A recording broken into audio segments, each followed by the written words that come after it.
Certo, então bom dia. Eu sou o professor Pablo. Hoje a gente vai ter uma aula de óptica. Não sei se está me dando para me ver direito ali. Já vou me desculpar de antemão que eu estou ainda meio doente. Então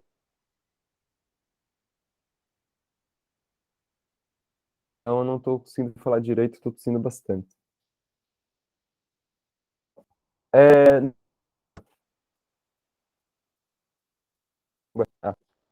Na óptica, a gente vai estudar as ondas das partículas, mas também a gente pode tratar a onda da luz com a partícula. Ou seja, a luz pode ser ou onda ou partícula, dependendo do jeito que a gente analisa ela. É uma questão que tem muito debate há muito tempo e não chegou ainda a uma conclusão precisa se luz é onda, se luz é partícula, se tem como ser os dois, o que que é. E na física a gente separa, mais ou menos, ela em duas partes. A óptica geométrica, que a gente vai tratar a onda como um feixe de luz, como um modelo mais corpuscular, mais como se ela fosse uma partícula, e a óptica ondulatória, ou óptica física, que a gente trata a onda como luz, como a luz como onda, desculpa. E daí vai abranger fenômenos mais comuns, mais fáceis de entender, como emissão, composição, absorção, polarização, interferência e difração.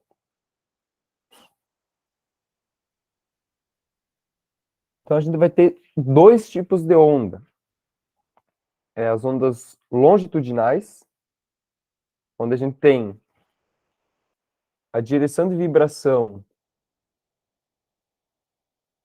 perpendicular à direção de propagação, então a onda está vibrando na mesma direção que ela está propagando. Ela vira para frente, para trás, e a onda vai se propagando no decorrer da mola, nesse exemplo. E também a gente vai ter as ondas transversais, onde a propagação ondas e a onda vibraria para cima e para baixo. Não sei se está dando ver muito direito porque está travando aqui para mim, parece. Mas enfim. Então, o que que é a luz? A luz, quando a gente tratar ela como onda, vai ser uma onda transversal. Ela vai para cima e para baixo. Onda longitudinal a gente vai ver, exemplo, em molas, algumas cordas também podem fazer, mas a luz é uma onda transversal. E daí a gente vai ter algumas propriedades da onda que vai interessar bastante para nós na hora de resolver os exercícios. A primeira delas é o que é um ciclo de uma onda. O ciclo da onda é onde ela começa e onde ela começa a se repetir exatamente igual ao de antes. Veja, aqui ela sobe, desce,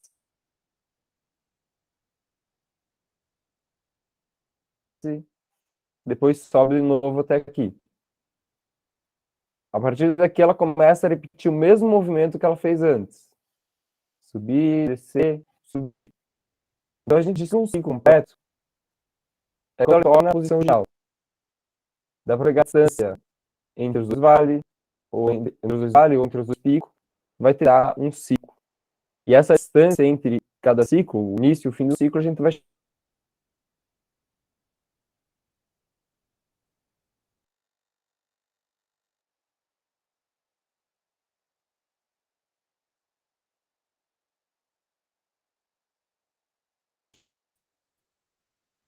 Outra propriedade da onda é a frequência e o período. O período vai ser o intervalo de tempo que um ciclo demora para fazer.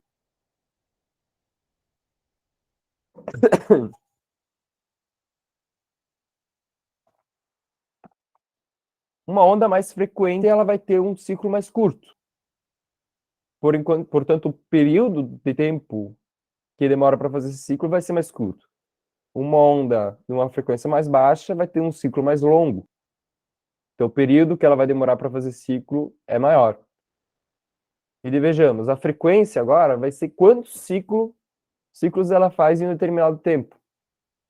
Digamos que aqui do início até o final, nos dois gráficos, representa a mesma quantidade de tempo.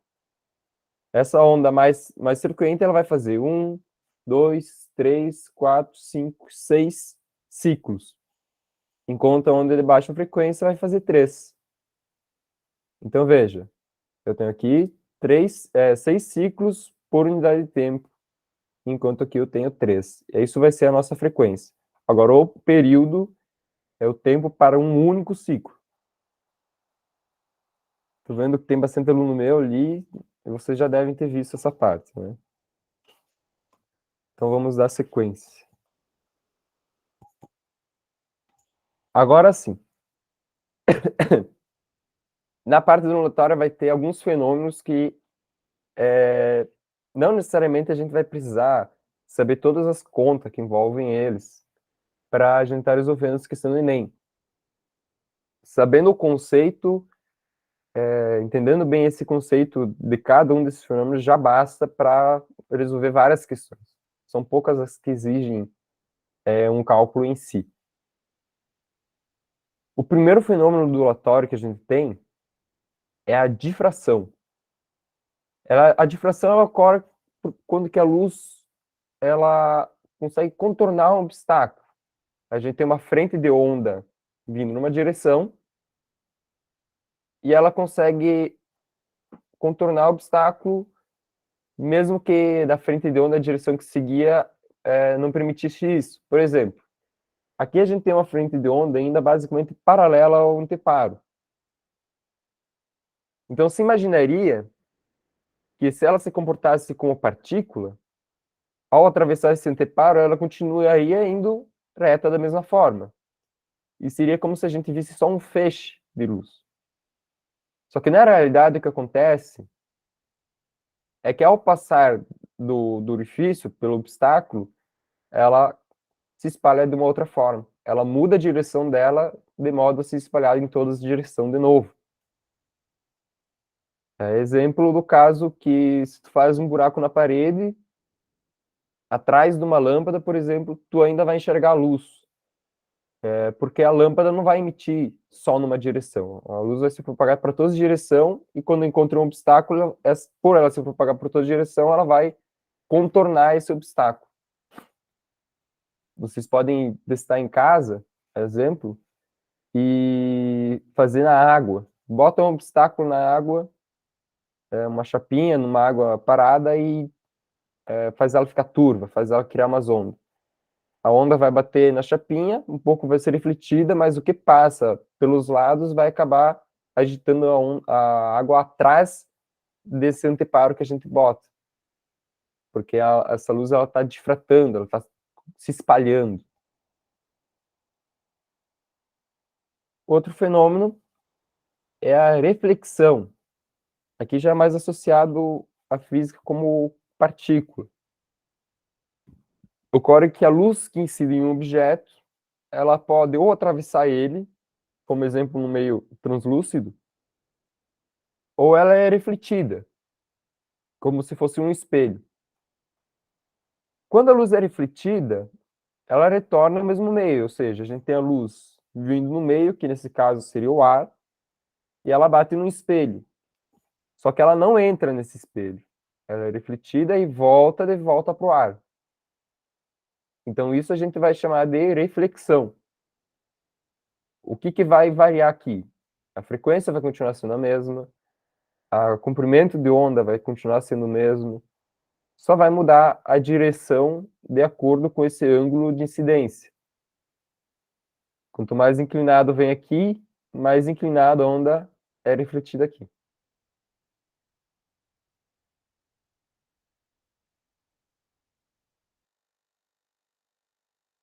A onda não reflete, ela refrata. Ou seja, se o raio incidente bate e volta para o mesmo meio, ele é um raio refletido. Se ele bate na superfície de um outro meio, por exemplo, digamos que seja ar e água, e ele entra para dentro, ele sofre a refração. E o que acontece na refração? O comprimento de onda da luz vai sofrer uma variação. Por quê? Porque a velocidade de propagação da onda no ar é diferente do que na água. A luz a gente ouve bastante falar que ela tem uma velocidade.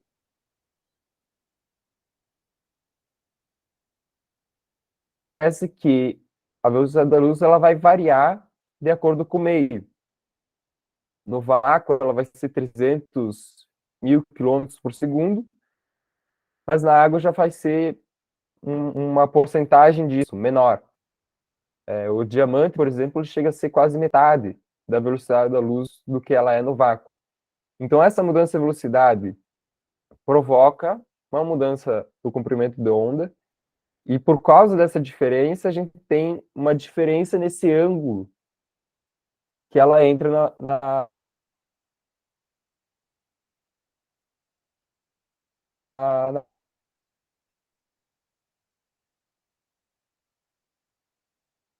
água. Veja, ela não continua seguindo reto. Ela muda de direção, que ela se propagava no meio, N1, com a velocidade que ela se propaga no outro meio, N2. E vejam, se a gente tem a onda mudando a velocidade, e a onda, quando é tratada, ela mantém a propriedade da frequência, pela equação da onda, da velocidade da onda, a gente vê que obrigatoriamente, como a frequência fica constante, a nosso comprimento de onda ele tem que variar. E daí, quanto maior a frequência, maior o valor da frequência, maior vai ser esse desvio de feixe, porque maior vai ser essa variação do comprimento de onda.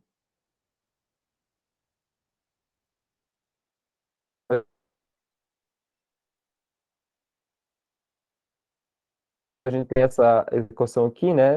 A velocidade igual a lambda vezes a frequência de onda, F é a frequência. Então, se a frequência é alta, para acompanhar a mudança de velocidade, o meu lambda vai ter que variar bastante junto. Digamos que a minha velocidade no meio é 1, foi para o meio que a velocidade é 10. E minha frequência é 100. Em um caso, o lambda tem que ser 0,1. Já no outro caso, ele vai ter que ser 0,01. Se eu digo que a frequência é 1000, o meu lambda já vai de 0,1 para 0,001. Já aumentou vezes 10, já aumentou um zero ali na casa decimal, é muita coisa variando. Então, quanto maior o número, maior vai ser a variação do lambda e maior vai ser o desvio. Então, o que a gente vai ver?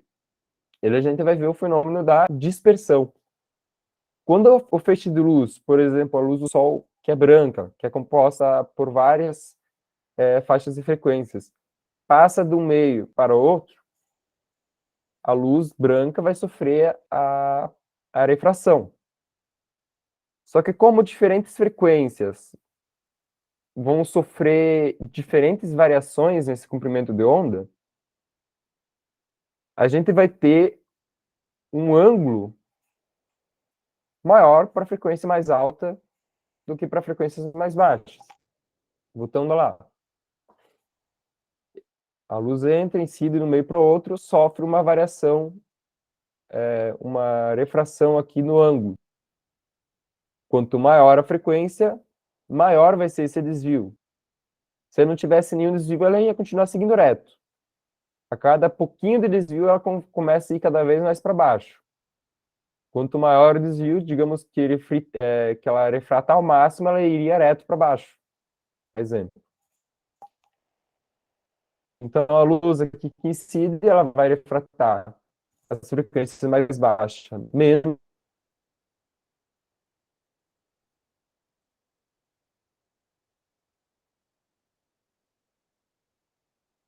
e vai dividir as frequências, vai separar elas, vai dispersar elas.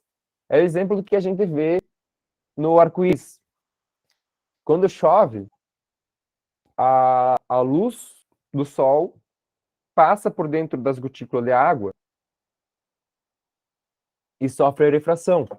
Como a água é um meio diferente do ar, ao entrar dentro da água, ela vai sofrer refração e vai ter a luz dela espalhada. Espalhou a luz, a gente vai ver a composição de cores, vermelho, amarelo, verde, azul, não. Então, a dispersão é uma consequência da refração e ela ocorre quando uma luz policromática, composta por vários espectros cromáticos de cor, ela tem as cores diferentes separadas por conta dessa propriedade da refração. Lembrando, frequência mais alta sofre uma difração maior, um desvio maior da luz.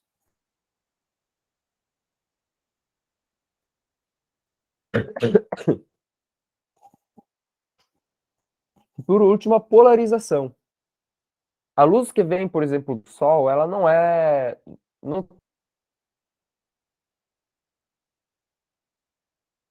está certinha num ângulo, numa direção específica, ela vai para todas as direções, ela está em todos os ângulos.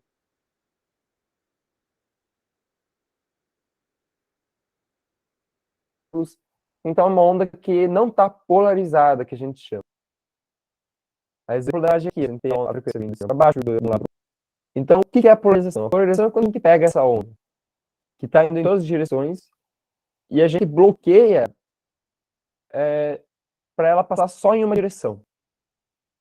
Então, ela está vindo para cima e para baixo, para um lado e para o outro, e a gente diz assim, não, a gente só quer que ela passe a onda que vem longitudinal de cima para baixo. De cima para baixo, por exemplo, só no eixo Y. Então, a gente tem uma malha que vai fazer essa filtragem. O que não está indo naquela direção não vai passar. E o que está indo, passa. E daí a luz vai passar de um lado dessa malha, só seguindo uma direção. Enquanto no outro é bloqueado todas essas outras direções que a onda está sendo propagada.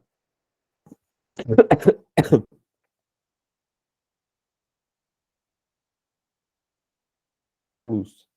Luz que antes ela estava em várias direções, não polarizada, a gente polarizou para ela estar indo só em uma direção, só na direção que a gente quer. Se alguém tiver alguma dúvida, avisa. Senão, dou procedência.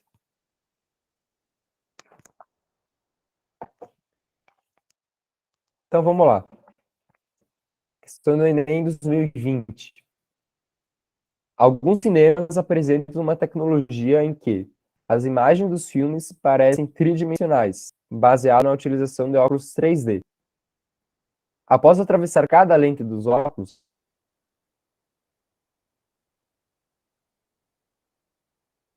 as ondas luminosas que compõem as imagens do filme emergem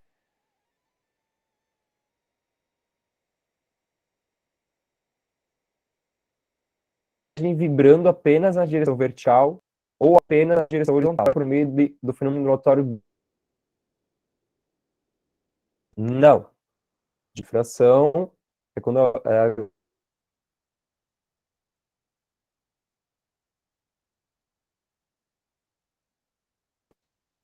refração também não. Não é por conta do desvio da luz passando no óculos que a gente enxerga em 3D. Explicaria, por exemplo, o funcionamento numa lente de óculos de grau, mas não os óculos 3D do cinema. Dispersão, novamente não. A gente não está vendo a cor do que está passando no filme sendo separada em seu espectro para a gente ver o espectro da luz que está aparecendo no telão, né? Então sobra polarização. Mas por que polarização? Veja, a gente está dizendo que a onda que emerge ela está vibrando apenas numa direção ou na outra. Então significa que a gente está polarizando ela. A gente está dizendo assim, a luz só vai passar por esse óculos se ela estiver nessa ou nessa polarização. E daí eles fazem o mesmo esquema que seria, não sei se chegaram a ver, aqueles óculos 3D que um lado é vermelho, o outro lado é azul. Eles funcionam pela propriedade da absorção, né? Um lado vai pegar a luz azul e absorver e deixar passar, e outro vai deixar passar a luz vermelha. E daí eles fazem imagens diferentes, com luz vermelha e luz azul, para a gente montar uma imagem com um senso de profundidade. E aqui eles fazem a mesma coisa. vai ter imagens diferentes, uma polarizada num sentido, a outra polarizada em outro. Daí, em vez de a gente fazer com que uma cor vá num olho e uma cor vá no outro, a gente faz que um olho receba a luz na horizontal, polarizada na horizontal, e outro a luz polarizada na vertical. Então, se a gente fechasse um olho, a gente ia assistir a imagem 2D polarizada, por exemplo, na vertical. E quando a gente abre o outro olho, que pega a horizontal também, ele forma essa imagem 3D como se fosse aquele desvio do 3D do vermelho com o azul. Então, a resposta certa, letra E, polarização. Gente, dúvidas? Até aqui?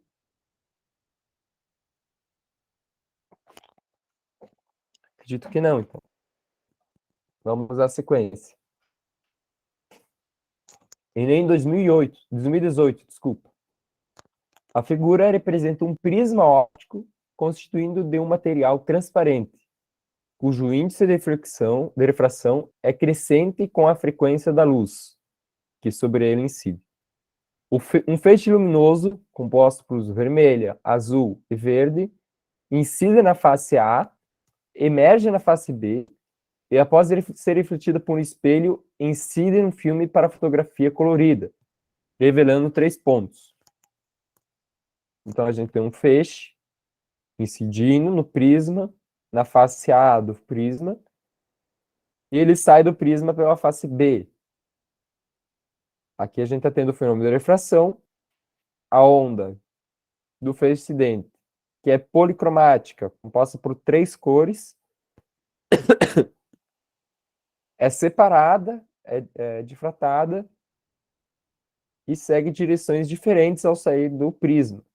Bate no espelho e bate no filme fotográfico. E dele nos pede, observando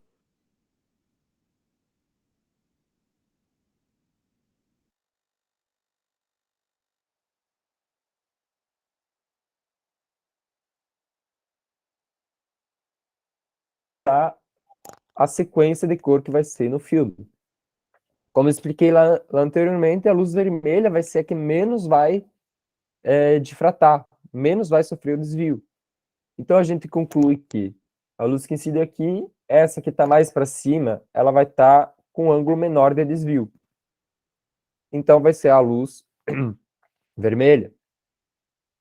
O seguinte, da verde e da azul. Ah, professor, mas eu não me lembro dessa parte de difração, se é frequência maior ou frequência menor. Bom, ele está dando também aqui na equação. Ó, o índice de refração, ou seja, o quanto a luz ela vai refratar no meio, é crescente, ou seja, maior, com a frequência da luz. Então, se a luz aumenta, o índice de refração aumenta. Então, a gente vem aqui as frequências. Lembrando, quanto maior a frequência, menor o comprimento de onda.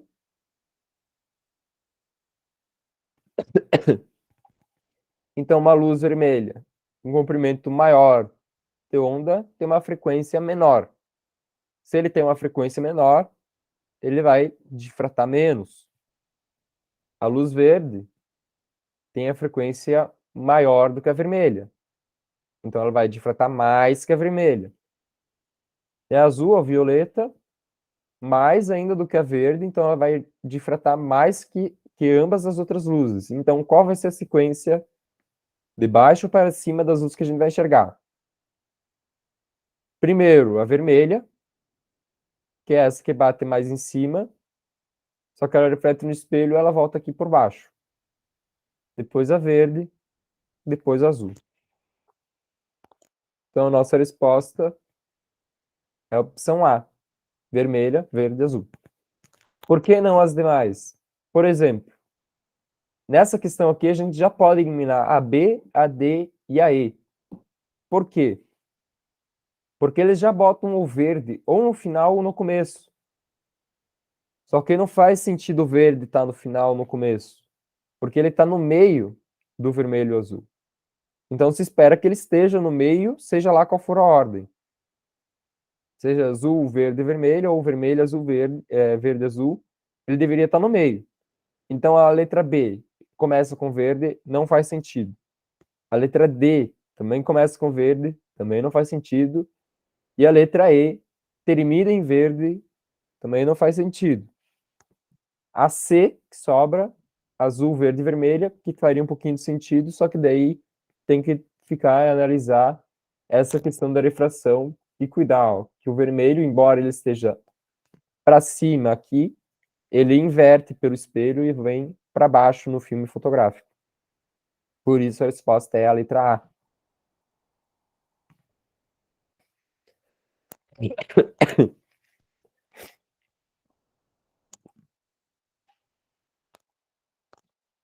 Agora a questão do Enem 2012. Alguns povos indígenas ainda preservam suas tradições realizando a pesca com lanças, demonstrando uma notável habilidade. Para fisgar um peixe em um lago com águas tranquilas, o índio deve mirar abaixo da posição em que enxerga o peixe. Ele deve proceder dessa forma porque os raios de luz. Ele dá as opções. Letra A. Refletidos pelo peixe, não descrevem uma trajetória retilínea no interior da água.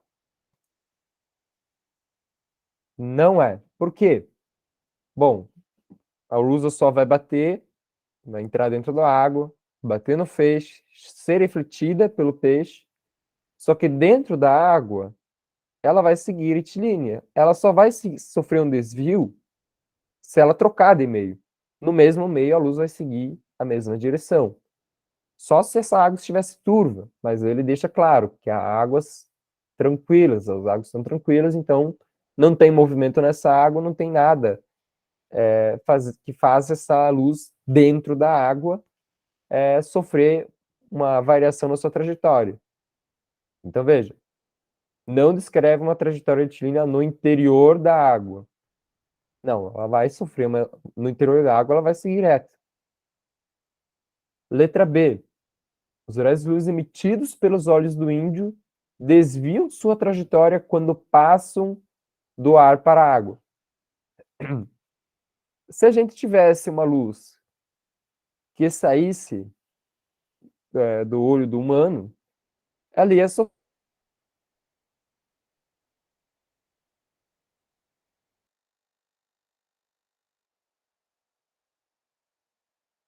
Então, a gente não enxerga porque o nosso olho emite luz, bate no objeto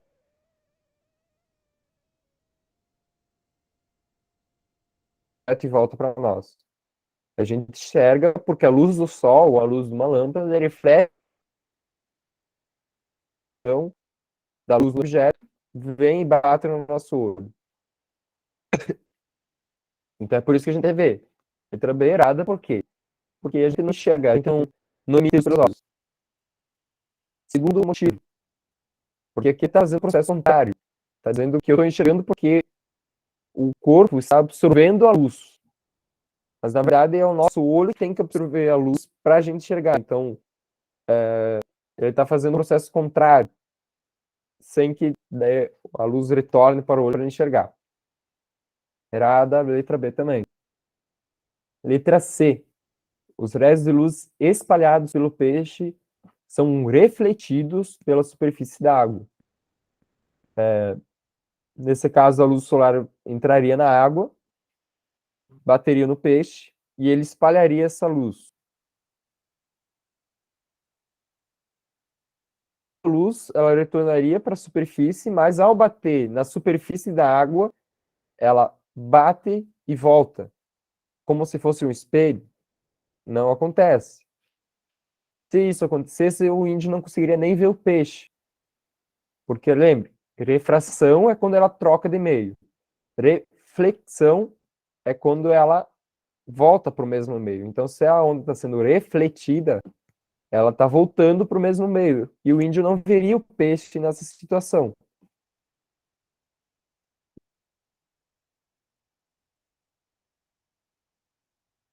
Então,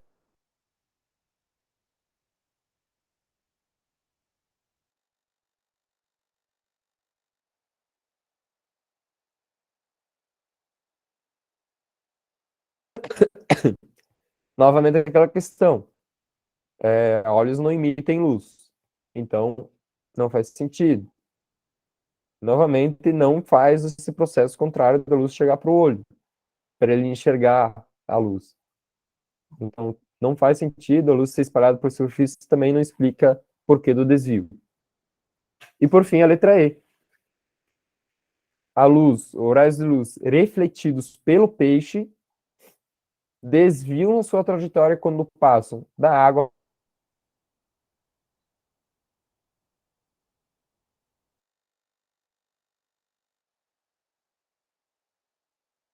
e não atravessa ela volta e volta passando pela superfície da água, ela sofre um desvio.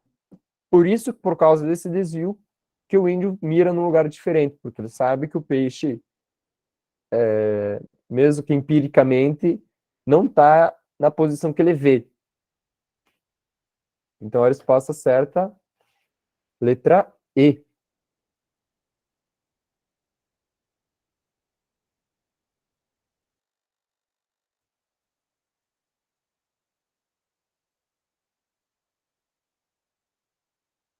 Talvez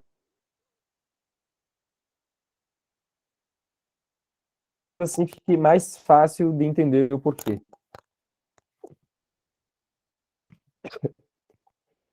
A gente tem o peixe aqui nessa posição. Pro ar, ela sofreu um desvio. Como a água a água tem uma velocidade menor do que a do ar, ela vai sofrer um desvio em direção ao índio. Só que o índio ele não vai ver esse desvio que aconteceu. Ele vai ter uma ilusão, como se o peixe estivesse numa direção retilínea de onde ele está vendo o raio de luz. Onde a gente está vendo a imagem do peixe. Por que isso acontece? Porque a luz naturalmente segue a mesma direção. Então a gente conclui que se a direção da luz está vindo desse ponto até os olhos do índio, significa que ela vai reto para onde a gente tem a imagem do peixe. Então se tu pega a lança e atira onde tu está vendo a imagem do peixe, tu vai errar. Porque a gente tem esse desvio da luz. Então o índio naturalmente ele vai mirar para baixo, de onde ele está vendo o peixe, e vai acertar o peixe que tá, o peixe real que ele tem ali embaixo. Vocês podem fazer esse experimento em casa, pegar um copo, encher de água e botar um lápis dentro. Ela vai sofrer um desvio de cima para baixo. Ou talvez vocês já chegaram a ver, de repente, uma piscina que o corpo parece estar deformado dentro da água. Parece menorzinho. Isso acontece por causa da refração. A luz refletida ela vai sofrer um desvio quando sair para fora da água e, e a gente vai ver ela desviada de uma forma diferente, certo? Agora vamos a outra parte da composição das cores. Nós, seres humanos, a gente enxerga um pedacinho do espectro da luz visível. A luz é uma onda eletromagnética e ela é bem ampla. A gente pode ver aqui, por exemplo, começando aqui na faixa da onda do rádio, a onda M. Ela vai muito. E tem aqui um pedacinho bem pequenininho, que vai ser todo o espectro visível que a gente enxerga, e depois tem mais um bom pouco, raio ultravioleta, raio X, raios gama, raios beta, alfa, segue aí por diante. Enquanto por outro lado a gente tem infravermelho, onda de rádio, micro-onda. Então o espectro de luz visível é só um pedacinho da faixa de luz que a gente enxerga. Tá, professor, mas por que a gente só enxerga esse pedacinho do espectro de luz visível? Porque essa é a parte que o Sol mais emite luz. Então a gente criou essa tendência de enxergar o que mais estimula os nossos olhos, que seria esse espectro de luz visível. Mas o Sol não se limita a essa frequência. E da nossa visão, ela vai ser uma visão que a gente chama de tricromática. Porque a gente vai enxergar, na verdade, não é o espectro. São 3 cores e a combinação dessas cores vai formar todas as cores que a gente conhece. Por isso não tem como a gente inventar uma cor nova, necessariamente. A gente pode variar a quantidade de cores que a gente tem, só que a cor que a gente conhece é essas mesmo. Então a gente vai ter 3 tipos de sensores, digamos, nos nossos olhos, que a gente vai chamar de cones. Os nossos olhos vão ter cones e bastonetes. Os bastonetes, eles captam luz. Independente da cor, ele vai ver a intensidade da luz e dizer se está mais claro, se está mais escuro. Já os cones, a gente vai ter 3 tipos. O da luz vermelha, o da luz verde e o da luz azul. Cada um vai captar uma frequência de onda e a combinação dessas frequências vai formar todas as cores que a gente tem.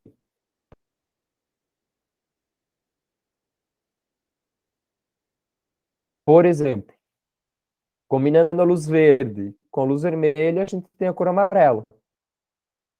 Combinando a luz azul com a verde, a gente tem o ciano. Vermelha com a azul, a gente tem o magenta. E se a gente combinar todas as cores, que seria o exemplo da luz do sol, a gente tem a cor branca. Mas no fim, que a luz que a gente enxerga, ela se composta por 3 cores. Uma visão tricromática.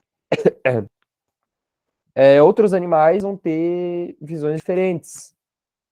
Não necessariamente todo animal vai ter a visão tricromática do jeito que a gente enxerga.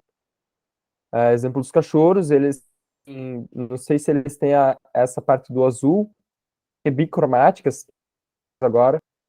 Eu sei que tem bastante espécie de passarinho que ele vai ter, em vez de 3, 4 bastonetes. 4 cones, desculpa. Ele vai enxergar a luz vermelha, verde e azul e a luz ultravioleta. Então, muitas vezes a gente vê um passarinho com uma cor preta, se tu analisa o espectro ultravioleta, tu vai ver que ele, na verdade, é colorido. Só que a gente não enxerga o ultravioleta. Então, a gente vê ele preto. Mas no ultravioleta, ele tem outras cores que os outros passarinhos vão enxergar ele colorido. Que é uma coisa bem interessante. Tá, mas nossos olhos enxergam essas frequências. Mas o que, que faz um material ser vermelho, o caro ser vermelho, um caro ser azul, outra coisa ser verde ou laranja? O que, que define isso? Primeiramente, para adentrar nessa parte,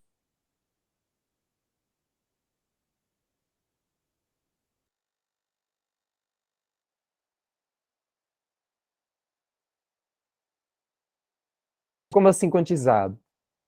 Quantizado significa que ela tem uma quantidade de energia específica, limitada. Não é uma energia que varia, uma energia que pode ser quebrada em diferentes partes. Ou seja, a luz dessa frequência tem essa energia, não tem como a gente fazer essa energia se dividir em 2 partes, porque ela é quantizada. Então, cada frequência de energia, da mais baixa para mais alta, cada frequência vai ter uma energia associada, uma energia quantizada para a luz.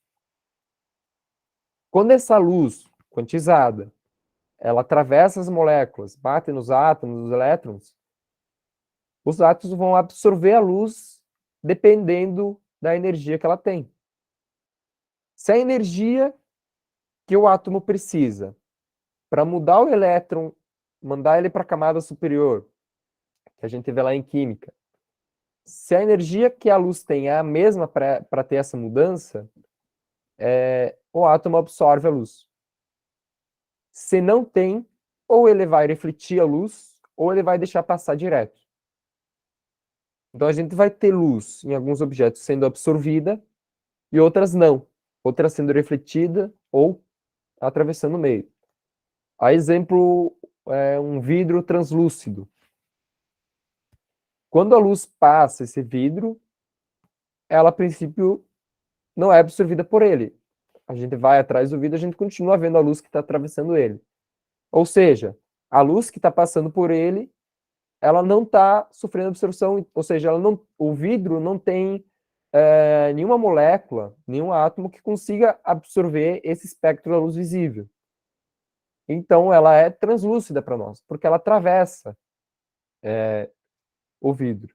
Já o material opaco, que não deixa atravessar a luz, ele vai refletir a luz. Então, digamos que a gente incide luz vermelha, verde e azul em um material. Se ele tem a capacidade de absorver a cor vermelha, a gente vai ver a reflexão da luz verde e da luz azul, que foi o que sobrou. Ele absorve vermelha, sobra verde e azul.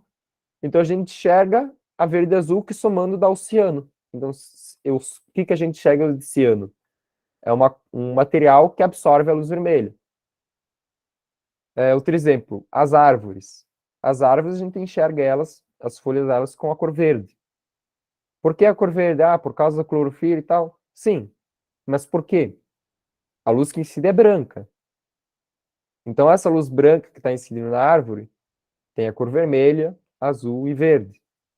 Para a gente saber que a gente enxerga verde, então significa que a luz vermelha e a luz azul que está incidindo na folha estão sendo absorvidas pela folha. Que no caso a árvore ela vai converter em energia pela fotossíntese. Mas a luz verde não. Então, se a gente fizesse um experimento científico, colocasse diferentes plantas, uma planta, por exemplo, um milho, sob luz vermelha, luz verde e luz azul.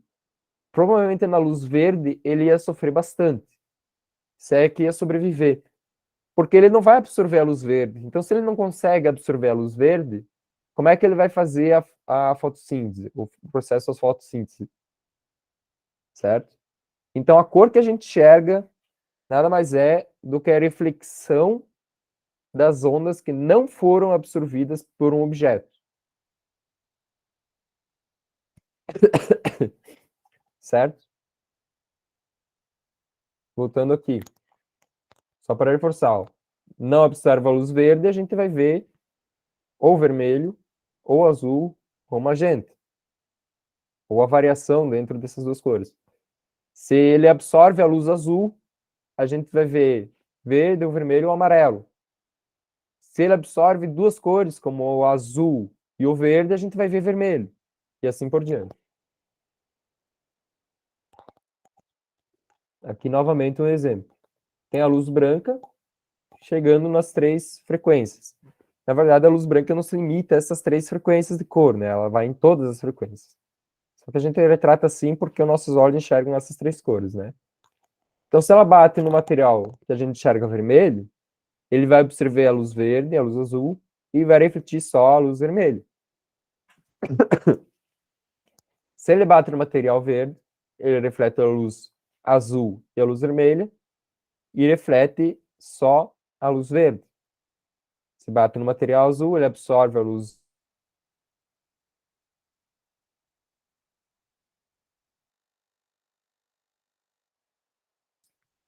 Então, para a gente chegar a um material branco, significa que ele está refletindo todas as cores. E já a cor preta é a absorção de todas as cores. Então, a gente não tem nenhum feixe luminoso chegando no nosso olho. Significa que a luz que incidiu nesse material não foi refletida, foi totalmente absorvida. Por isso a cor preta. E vamos para a questão do Enem 2018, adaptada porque ela era bem comprida. A sensação que temos ao observar um objeto colorido decorre da ativação relativa de três pigmentos em nossos olhos: vermelho, verde e azul. Ou seja, se estimulássemos a retina com uma luz de 530 nanômetros, retângulo 1 no gráfico, não excitaríamos o pigmento azul. O pigmento verde seria ativado no máximo e o vermelho seria ativado com 75%. E isso nos daria a sensação de ver a cor amarelada. Desculpa, isso, cor amarelada. Já uma luz na faixa de comprimento de onda de 600 nanômetros, que é o retângulo 2, estimularia o pigmento verde um pouco e o vermelho em cerca de 75%. Isso nos daria a sensação de ver laranja. Há características genéticas presentes em alguns indivíduos conhecidos como daltonismo, em que um ou mais pigmentos não funcionam perfeitamente. Então, só para a gente entender, a gente tem aqui o espectro de absorção do que o pigmento azul, ou seja, o cone azul dos nossos olhos absorveria, representada pela linha contínua preta. Já o cone que absorveria a luz verde, o pigmento verde, a gente tem aqui no meio, representado pela linha tracejada. E a luz vermelha pela linha pontilhada. Então a gente tem as duas cores. Essa do retângulo 1 é na faixa de 530 nanômetros. E a do retângulo 2, 60 nanômetros. Vejam, o cone 1, ele chega aqui embaixo, ele não tem absorção da luz azul. Aqui é o quanto a luz, o cone absorveria a luz, né? Então, se ele está aqui em cima, ele absorveria o máximo nesse pigmento. Mas aqui embaixo, ele não está absorvendo nada. Nenhuma das duas cores. Tanto o branco, ou a cor 1 quanto a cor 2, não está sendo absorvida pelo pigmento azul. Já o 1 está sendo o máximo no verde, então ele está aqui no pico do verde, e é 75% vermelho. E essa cor 2, ela está também no 75% vermelho, só que o verde é lá embaixo. Então não é vermelho puro ainda, mas já é mais alaranjado, mais puxado para o vermelho do que para o amarelo. E daí ele pergunta: caso estimulássemos a retina do indivíduo com essa característica, que não possuísse conhecimento, o pigmento conhecido como cor verde, com as luzes de 530 e 600 nanômetros na mesma intensidade luminosa, esse indivíduo seria incapaz de. Então, ele não teria essa parte da linha tracejada, do pigmento verde. Ele seria incapaz de identificar o comprimento de onda do amarelo, uma vez que não possui pigmento verde? Não. Por que não? Ele não enxergaria o amarelo da forma que a gente enxerga, já que ele não tem essa parte do pigmento entre o amarelo e um tom mais avermelhado, pela intensidade que tem a cor vermelha. Por exemplo, se ele pega uma luz aqui no pico do vermelho, ele sabe a diferença desse amarelo para do pico do vermelho, pela intensidade. Ele vê uma diferença. Mas ainda assim, ele ia ser capaz de ver. Ele não ia enxergar cinza. Ele ia enxergar alguma cor no pigmento amarelo. Não da forma que a gente enxerga, mas enxergaria. Então, não é a letra A. Letra B. Incapaz de ver o estímulo de comprimento da onda laranja, pois não haveria estimulação do pigmento visual. Também errado.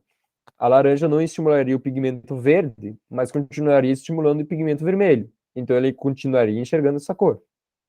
Embora não do jeito que a gente enxerga. Letra C. Detectar ambos os comprimentos de onda, uma vez que a estimulação dos pigmentos estaria prejudicada. Sim, estaria prejudicada a captação dessas cores. Só que, novamente, ele não ia ser.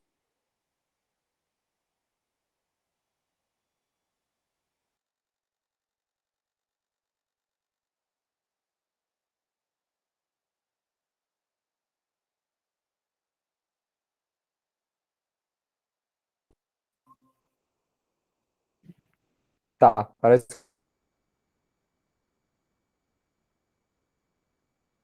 que aí vocês pararam em qual.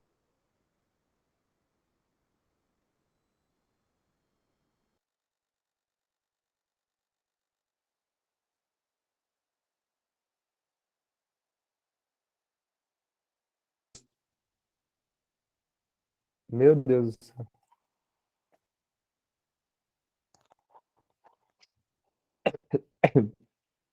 Deixa eu só mudar uma coisa aqui, eu acho.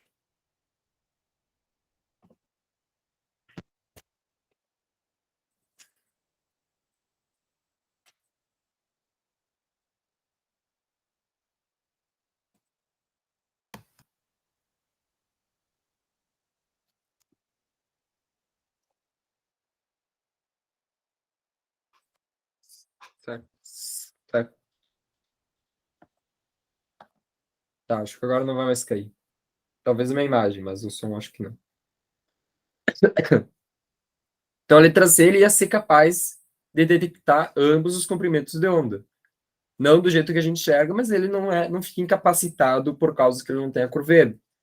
Porque ele tem ambos o comprimento do onda vermelho pegando ambas as cores. A letra D, visualizar o estímulo do comprimento de onda roxo, já que este se encontra na outra ponta do espectro. Primeiramente, que o roxo não tem quase nada a ver com essa questão. Mas ele não seria incapaz de ver a cor roxa, porque o daltonismo dele é sem a cor verde. Não tem a cor verde, mas a cor azul, que estaria o roxo mais para esse canto do azul, né? Começa do vermelho e vem vindo verde, azul. O roxo que estaria mais ou menos aqui no canto, ele ia ser capaz de tal, porque não está precisando da cor verde para isso. E daí, enfim, a letra E, que é distinguir os dois comprimentos de onda, pois ambos estimulam o pigmento vermelho na mesma intensidade. Essa é a resposta certa. No enunciado é dito que em uma frequência de 530 nanômetros, a luz estimula o pigmento vermelho em 75%. E na outra, de 600 nanômetros, também ela vai estimular em 75% o pigmento vermelho. Então, se ambas as cores estão sendo estimuladas em 75% pelo comprimento vermelho, a pessoa que tem esse daltonismo, que não vê a cor verde, não vai ver a diferença entre uma ou outra. Ele vai enxergar da mesma forma, como se tivesse a mesma intensidade, então a mesma cor. Então a resposta certa, letra E. Distinguir os dois comprimentos de onda, pois ambos estimulam o pigmento vermelho, na mesma intensidade.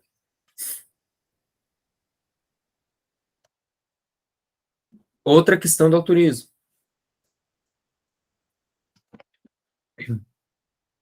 Enem 2019. Os olhos humanos normalmente têm três tipos de cores, responsáveis pela percepção das cores. Um tipo para tons vermelhos, um para tons azuis e outro para tons verdes. As diversas cores que enxergamos são o resultado da percepção das cores básicas, como indica a figura.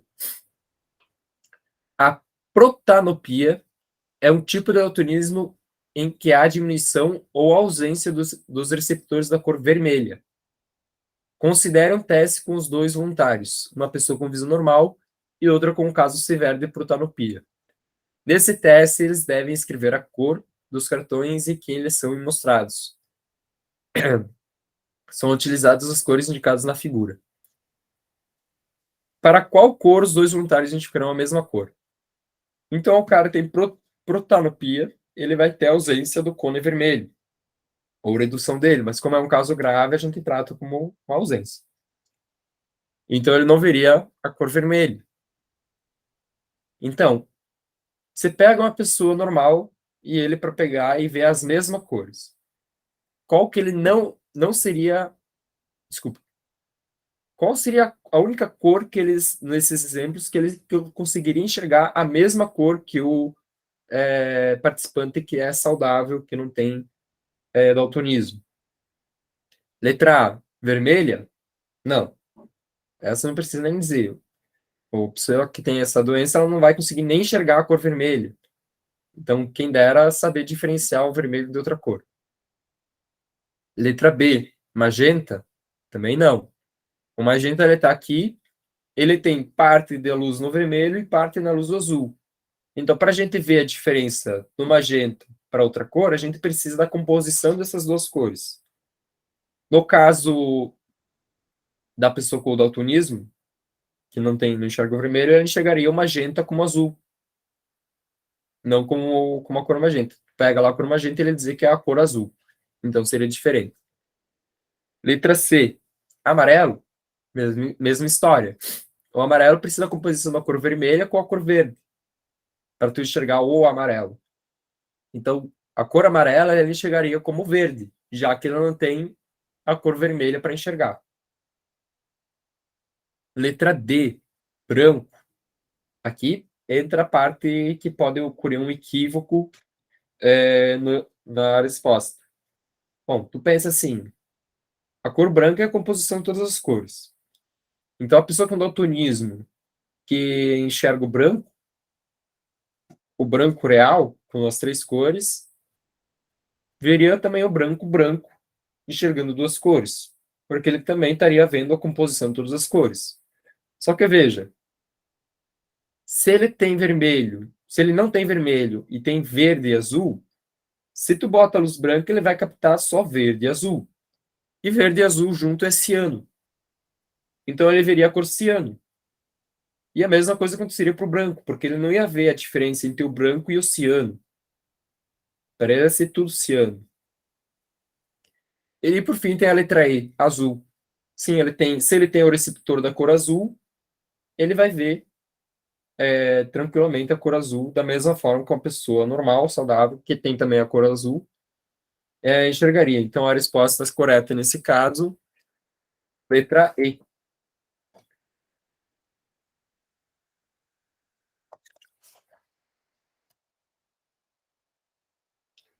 Agora a questão Enem 2017.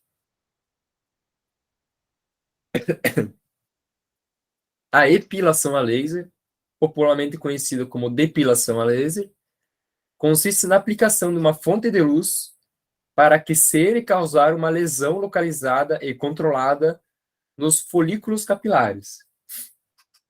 Para evitar que os outros tecidos sejam danificados, selecionam-se comprimentos de onda que são absorvidos pela melanina presente nos pelos, mas que não afetam a oxihemoglobina no sangue e a água dos tecidos da região em que o tratamento será aplicado. A figura mostra como é absorvido diferentes comprimentos de onda pela melanina, oxihemoglobina e água. Bom, a água, por que não absorver pela água, né? Se ele está aplicando a depilação a laser, batendo os feixes de laser para fazer a depilação, e a água começa a absorver essa frequência, vai começar a esquentar. Começar a esquentar pode dar uma queimadura, pode gerar algumas complicações no procedimento. Estão me ouvindo ainda? Por que a oxihemoglobina em específico? Bom, a gente sabe o que é a hemoglobina, né? É a que transporta oxigênio. Quando ela está transportando oxigênio, ela vira oxihemoglobina. Então, não é de interesse nosso causar algum dano para essas moléculas de transporte de sangue, porque pode virar alguma coisa mais grave. Então, a gente pega essa depilação a laser e tem que focar em atingir somente a melanina. Então, qual seria esse comprimento de onda ideal para a epilação a laser? Vamos começar com frequência de 400 nanômetros.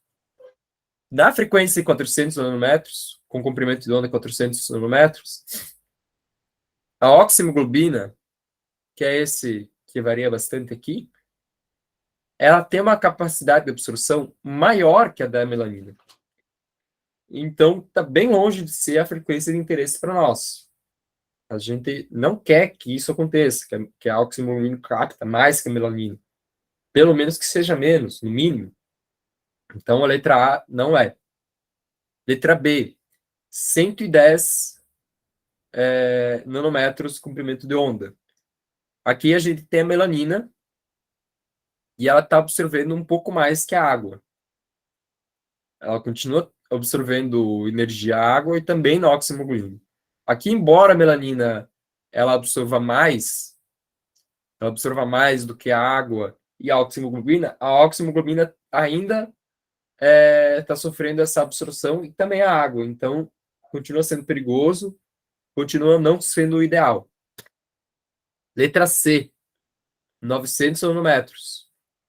Aqui a gente já está no limiar do que a água absorveria, mas a gente ainda tem a absorção da oxihemoglobina e bastante absorção da melanina. Estaria bom já. Só que ainda tem a absorção da oxihemoglobina. 500 nanômetros, mesma história, não tem absorção pela água, mas ainda tem uma absorção mais alta até da oxihemoglobina e, por fim, 700 nanômetros. Em 700 nanômetros, a gente não tem absorção pela parte da água, a oxihemoglobina não está absorvendo nessa frequência, então é a frequência ideal para a gente trabalhar porque a melanina absorve nessa frequência. Então, resposta certa, letra E, 700 nanômetros. Já que nessa frequência a melanina absorve a luz e nem a oxihemoglobina nem a água vão absorver esse comprimento de onda. Certo?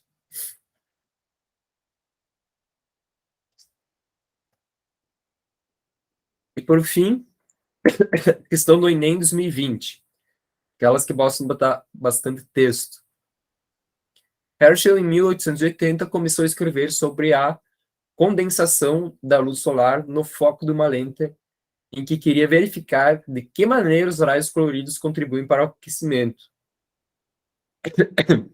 Para isso, ele projetou sobre o anteparo o espectro solar obtido num prisma, colocou termômetros nas diversas faixas de cores e verificou, nos dados obtidos, que um dos termômetros iluminados indicou um aumento da temperatura maior para determinada faixa de frequências. Para verificar a hipótese de Herschel, um estudante montou um dispositivo apresentado na figura, e neste aparato, 5 recipientes contendo água, à mesma temperatura inicial, e separados por um material isolante térmico e refletor, são posicionados lado a lado A, B, C, D e E, no interior de uma caixa de material isolante, térmico e opaco. A luz solar, ao entrar na caixa, atravessa o prisma e incide sobre os recipientes. O estudante aguarda até que ocorra o aumento de temperatura e afere em cada recipiente. Então, a gente tem a luz solar incidindo sobre um prisma, e esse prisma manda a luz para dentro de uma caixa que é opaca e isolada termicamente, ou seja, não vai ter a variação de temperatura influenciada pelo meio externo. E por que opaca?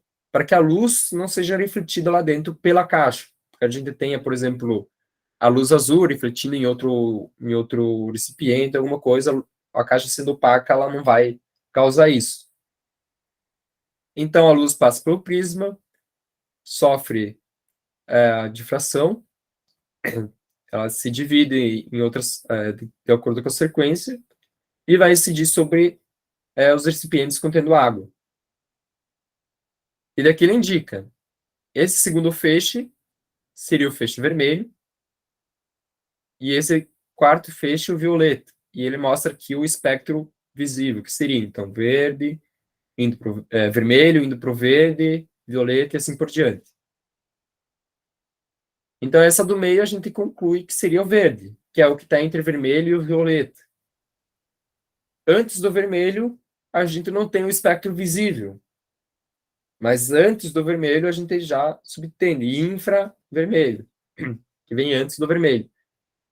E essa que vem depois do violeta, a quinta faixa, está depois do violeta, então ultravioleta, que também não está no espectro visível. E dele pergunta em qual dos recipientes a temperatura vai ser maior no final do experimento. E essa é uma questão que bem difícil até, que o enunciado ele não dá muita informação para que a gente chegue na resposta. Então, vai do conhecimento que a gente tinha de antes. Então, o que a gente precisa entender aqui? O que vai influenciar na temperatura que a água chega? Primeiramente, a frequência que a água mais absorve a luz. E a gente vê que a água é para ser translúcida. Então, a gente conclui que ela não tem muita capacidade de absorver a faixa de cor do visível. Então, a letra B, C e D já a gente pode eliminar, sobrando a letra A e a letra E. Mas tá, e agora? Infravermelho ou ultravioleta? Infravermelho é menos energético que o ultravioleta. O ultravioleta é muito mais energético. O que pode levar pessoas a marcar essa opção. Só que daí aqui a gente tem que pensar em outro aspecto importante, que é a luz que o Sol emite. Qual é a emissão da luz do Sol? Em que faixas ele emite? Onde ele emite mais luz? Então, a gente vai ver que o espectro da luz do Sol ela tem o pico na luz visível. Ele vai ter um pouquinho na luz ultravioleta, bem pouquinho, e bastante no infravermelho. Nesse espectro aqui, ele já está até indicando as moléculas que vão absorver cada cor. Ó. O O3, o O2, H2O, H2O, CO2 e assim por diante. Mas o que eu quero mostrar aqui é o seguinte, vejam. O Sol está emitindo muito mais luz na faixa visível, mas a água a gente sabe que não absorve a luz da faixa visível. Ela é translúcida. Então, comparando aqui o ultravioleta, que tem só um pouquinho, com o infravermelho, que tem toda essa parte aqui, a gente sabe que o infravermelho tem muito mais, digamos, disponibilidade, quantidade de luz sendo fornecida na água. E daí a gente analisa da outra forma, que é, infelizmente, a equação não dá, mas daí fica para a memória nossa, né, de estudar e tudo mais. A água, ela vai absorver cada vez mais quanto maior o comprimento da onda. Quanto maior o comprimento da onda, menor a frequência. Então, indo do azul para o vermelho, ela vai começar a absorver mais.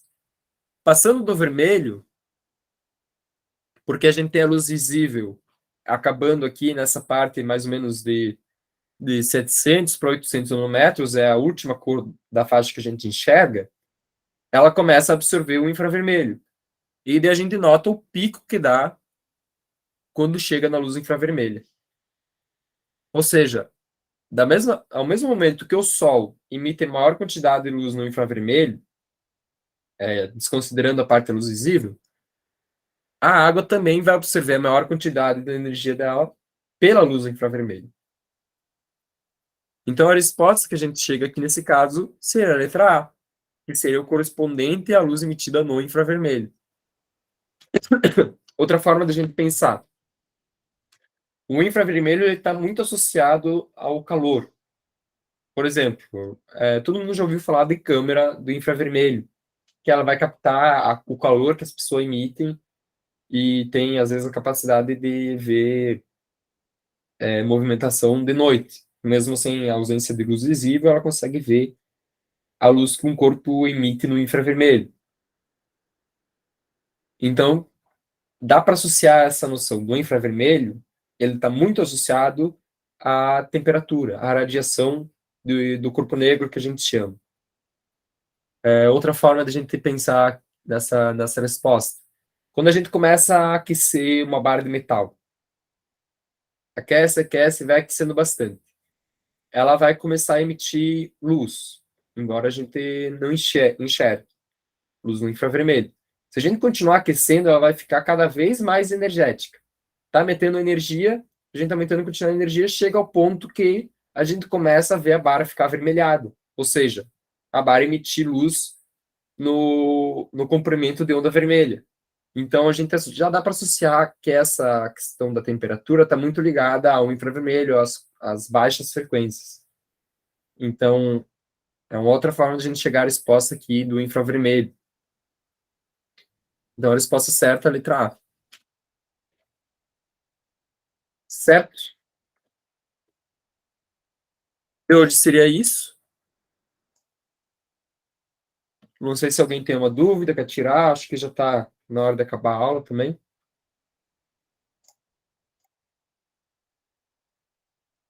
Nada?